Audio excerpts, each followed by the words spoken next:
সালের ভোটে জামানত হারান জাতীয় পার্টির প্রার্থী।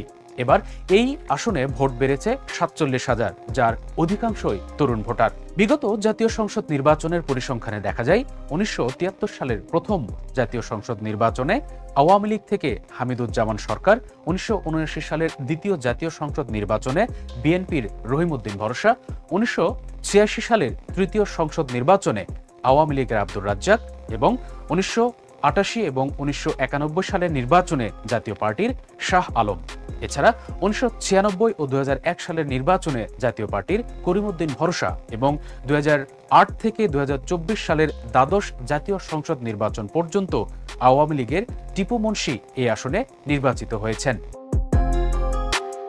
আগামী জাতীয় সংসদ নির্বাচনে বিএনপির কাণ্ডারি হিসেবে বিএনপির এমদাদুল হক ভরসা, তাকে দিয়েই আসন পুনরুদ্ধারের চেষ্টায় বিএনপি।